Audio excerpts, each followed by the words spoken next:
여보, 내 말 좀 들어봐. 아니, 내 말을 먼저 들어보라니까? 자, 이렇게 여러분, 동시에 소리 지르신 적 있으실까요? 네, 있죠. 그것도 정말 많죠. 네, 안녕하세요. 김소희의 관계심리학교입니다. 저는 수많은 부부 교육과 상담을 진행하면서 정말 많은 부부들을 만나게 되는데요. 그분들이 상담실에 오셔서 가장 많이 하시는 말씀이 있어요. 그래서 그게 뭐냐면, 선생님, 우리는 대화를 안 해서 그런 게 아니에요. 대화를 해도 안 되는 거예요. 아니, 오히려 말을 하면 할수록 더 화가 나요. 그래서 이제는 아예 입을 닫았다니까요. 이렇게 말씀을 하십니다. 여러분, 대화가 안 통하는 진짜 이유는 화술이 부족해서가 아닙니다. 사실은 대화에서 내가 이기고 싶다라는 그 마음 때문이거든요. 그래서 오늘은 그 이면의 심리를 정확히 알려드려 보도록 하겠습니다. 실제 상담 장면에서 만났던 이제 부부의 이야기인데요. 남편이 이제 먼저 말을 꺼내는 거죠.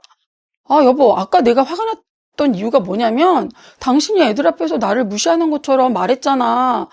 그게 진짜 기분 나빴거든? 이렇게 말을 해요. 그럼 사실 이 말이 그렇게 기분 좋은 말은 아니에요. 그러나 사실 우리가 이것을 정석적으로 말하면 이 순간 아내가 뭐라고 해야 되죠? 보통은 이제 이렇게 말해야 되죠? 그래, 당신이 그것 때문에 기분이 나빴구나. 미안해. 라면서 상대의 말을 일단은 받아주셔야 되는 거예요. 그런데 실제로는 어땠을까요? 아내가 이렇게 말하죠. 내가 언제 무시했어? 나 그냥 애한테 설명한 건데 오히려 당신이 나한테 평소에 그렇게 얘기하잖아. 이렇게 얘기를 하는 거예요. 그러면 남편이 공을 던졌어요. 근데 아내는 그 남편의 공을 받지 않고 피하는 거예요. 지금 여기서 말하는 공은 말이에요. 그리고 다시 자기 공을 던지는 거예요. 그러니까 이게 바로 뭐냐면 서로의 대화를 듣지 않고 그냥 자기 공만을 주구장창 던지는 이제 그런 패턴이라고 보시면 좋을 것 같습니다. 그래서 이번에는 가장 전형적인 고통 배틀 던지기 대화법 예시를 좀 제가 한번 보여드릴게요. 남편이 딱 들어왔어요. 진짜 오늘 회사에서 진짜 힘들어 죽는 줄 알았네. 진짜 너무 피곤하다. 이렇게 말하면서 아내에게 공을 던져요. 그러면 아내가 뭐라고 말하냐면 당신만 피곤해? 나는 오늘 애새 때리고 병원 갔다가 집 나르고 나는 앉아있을 시간도 없었어. 라고 남편의 공을 피하고 자기의 공을 던집니다. 그러면 이제 남편이 뭐라고 그러죠? 아니, 내가 무슨 지금 당신 집에서 쉬고 놀기만 한다고 내가 뭐라고 그랬어? 아니, 왜 말을 또 그렇게 받아쳐? 라고 이렇게 말해요. 아내가 뭐라고 그럴까요? 말을 꼭 그렇게 해야 돼? 당신은 맨날 당신 힘든 것만 알지. 내 힘든 건 보이지도 않지? 라면서 아내가 재반격을 합니다. 볼게요. 이 두 부부 서로 내가 더 힘들다라고 외치고 있지만 결국 둘 다 위로받지는 못하죠. 결과는요. 네, 바로 이 대화가 대화를 하면 할수록 머리끝까지 화가 나는 대화법이에요. 왜냐고요? 아무도 내 말을 안 듣거든요.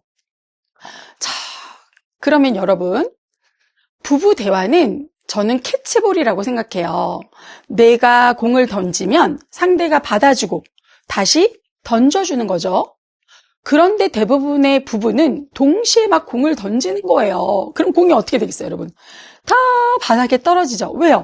아무도 안 받으니까요. 왜 그러면 이런 일이 생길까요? 네, 이유는 간단하죠? 지금 말하는 내 말이 더 중요하다고 느끼기 때문이에요. 나는 지금 너무 억울하고 답답하니까 내 말을 지금 빨리 해야 돼요. 그런데 부부 상담 전문가로서 제가 꼭 드리고 싶은 말씀이 있습니다. 우리가 상대의 말을 안 듣는 건 귀가 막혀서가 아니고요. 내가 먼저 이해받지 못했다는 이 억울함 때문인데요. 그러니까 억울하니까 마음의 문이 확 닫혀버리는 거예요. 근데 중요한 건 나만 그런 것이 아니라 상대도 똑같다는 거예요. 둘 다 마음의 문이 닫혀 있으니 어때요? 여러분 공이 계속 튕겨져 나갈 수밖에 없는 거죠. 그러니까 지금 얘기를 하면 할수록 어때요? 내 말을 안 듣는구나 라는 좌절감만 쌓이고 이 관계는 파괴되는 겁니다. 자, 그럼 우리가 어떻게 해야 될까요? 자, 딱 한 가지만 기억하세요. 말을 받는 거예요. 자, 말을 받아라. 상대가 공을 던지면 일단은 받고 내 공은 잠깐 내려놓는 거죠. 자, 상대방의 말을 받아주는 건 여러분 굴복하는 것이 아니라 닫힌 상대방의 마음의 문을 여는 가장 빠른 열쇠입니다. 자, 그럼 제가 이거를 단계별로 예약을 좀 해볼게요. 자, 1단계는 상대방의 말을 먼저 요약해보는 거예요. 아, 당신은 이것 때문에 기분이 나빴구나. 자, 2번째는 그랬네. 당신 그럴 수 있었겠네. 당신 화날 수 있었겠네. 라면서 상대방의 그 감정을 수용해주는 거예요. 자, 그러면서, 뭐 미안해. 한 번 더 붙여주면 더 좋겠죠. 그리고 나서, 비로소, 근데 여보, 내 입장은 이랬어. 라고 여기서 얘기를 해야만 서로 주거니 받거니가 되는 거예요.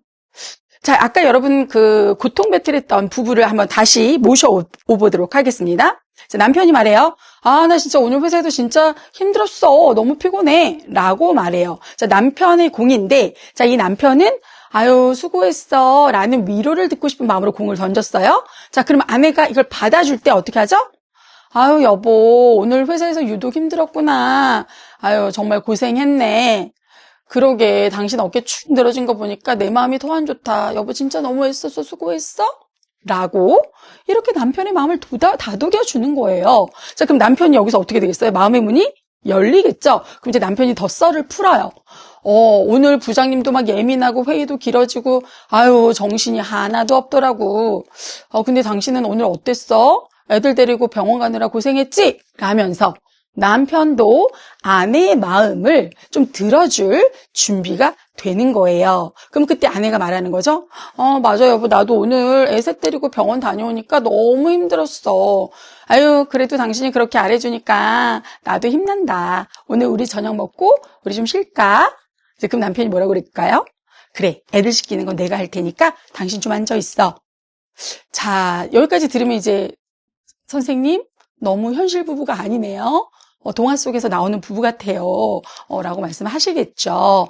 그러나 여러분, 우리가 바로 이 동화 속에 나오는 부부의 대화법을 연습할 때 여러분들이 행복한 부부로 나아갈 수 있다는 겁니다. 아내가 남편의 피곤하다는 말을 받자마자 남편의 방어 기제가 어떻게 해요? 해제되고요. 아내가 나도 힘들어라고 자기 만약에 공부터 던졌다면 남편은요, 내가 얼마나 힘들었는지, 얼마나 고생했는지를 증명하려고 더 크게 화를 냈을 겁니다. 하지만 아내가 먼저 당신 힘들었구나 하고 공을 완전하게 받아주니까 남편도 그제야 자기도 힘들었지라고 상대방의 공을 받을 여유가 생겼다라는 거예요. 여러분, 이게 바로 제가 강조하는 관계의 선순환입니다. 즉 캐치볼 대화법이에요. 자, 여러분, 그래서 이제 오늘 저녁 어떻게 해요? 배우자와 대화할 때는 자, 한번 이 동화 속에 나오는 대화법을 연습해 보시면 좋을 것 같습니다. 내 공은 잠깐 내려놓고 상대 공을 먼저 토닥이며 받아주시는 거예요. 여러분 어때요? 하실 수 있겠죠? 자, 여러분의 캐치볼은 지금 어떤 상태인가요? 나만 계속 던지고 있다. 혹은 받고 싶은데 공이 안 와요 등 여러분들의 고민을 댓글로 남겨주세요. 제가 직접 댓글로 여러분들의 마음을 토닥여 드리도록 하겠습니다. 자, 여러분 구독과 좋아요로 관계심리학교의 가족이 되어주세요. 감사합니다.